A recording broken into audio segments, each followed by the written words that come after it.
carved work recently. So I've been using my rasps and kind of realized that it's a bit of a niche tool, and maybe not everybody knows what to do with a rasp, or maybe they'd like to rasp or are interested in what rasping is all about. Leonnier and RU are both high carbon steel. The ones from Gramercy are stainless steel. So it's a little bit softer. I think the Gramercy one's a little bit cheaper, but they're all hand cut. They all do pretty much the same job. So this is called a cabinet maker's rasp. That's a 10 grain, which is the smaller grains make bigger cuts basically. So it's kind of like sandpaper, where 1,000 grit is finer than a 50 grit. A little finer than a 50 grit. And this is my little modeler's rasp, because I realized that I was still tearing it up with this guy and needed to get into some small places and get some finish cuts. This is a 15 grain. It's the number that they're what they call the word for, what the coarseness of it. And these are just a few. I actually found these in my basement. Got a rat tail rasp. They're obviously machine cut. Not the best in the world, but if you need to get in there and need to tear something apart in a small space, that's pretty much the best way to go at it. So I actually do use this beast fairly often. If I have, something like this, and I've got some really, I just put this through the bandsaw real quick. If I wanted to come through and just rip it apart, I could do that. Not in this vise, but I could vise it down and do a good solid grip. But using a rasp it's easy to think of it as sandpaper. It's easy to think of it as like steel sandpaper, but it's actually more like a saw. It's got teeth. It's got thousands of little teeth on the surface. So what you want to do is basically hold it in two hands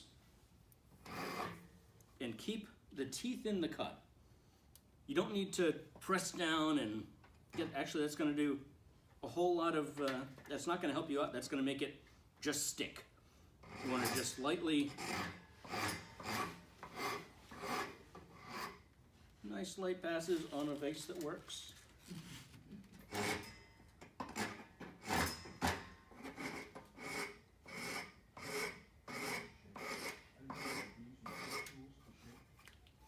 You can tell, obviously in this vise it's not great holding, but across the grain versus with the grain, it is a cutting tool, so the grain direction does matter. If you're going against the grain with a larger rasp, you can get tear out with a coarser rasp. It's not nearly as bad as tear out with a plane would be, but it's a fun tool for. There are a lot of tools for working with curves, and rasps are kind of the best for doing crazy curved work like this. If it was a nice gentle curve, I could get my spoke shaves out and make it look like I'm in a woodworking magazine. But something like this isn't gonna. I can't get a spoke shaver on that guy, so it's over the rasps. Kind of like a saw, you can do this kind of a motion, but you don't want to have that pull back, because that's just going to ruin your rasp. It's going to dull the teeth. So you really want to, just like any other cutting tool, you want to be, engaging the teeth, letting them bite, letting them, remove wood without bearing down on it. And going backwards gets you nothing. So try to avoid it. So this is a good, if you're interested in doing curved work, and rasp work specifically, this is a good set. You can get these at like Lee Valley. I think I got both of these at Lee Valley. Why are they pointed? What's that? Why are they pointed? Just so you can get into, some kind of weird places. I was on one of the curved pieces I was working on. I had this little spot that I needed to get into, so I would spend, 10 minutes just. Like 4 or 5 teeth are getting engaged. Yeah, these are flat on one side, curved on the other. So you can do outside curves and inside curves fairly easily. And they have teeth on the edges too, don't they? Yeah, they do. Right on the outer edges. Yep. Which bites me every time. I don't think I've ever used one and not heard that little rip sound. You could grind that off, I guess.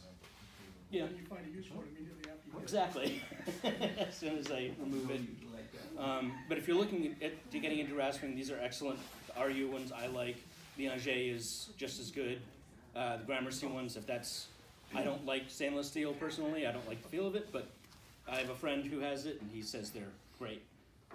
So a cabinet maker's rasp, around a 10-inch, 10 grain, and a modeler's rasp, which is about a 15 grain, 6-inch. And this does your rough work, this does your cleanup work, and tough to get into places.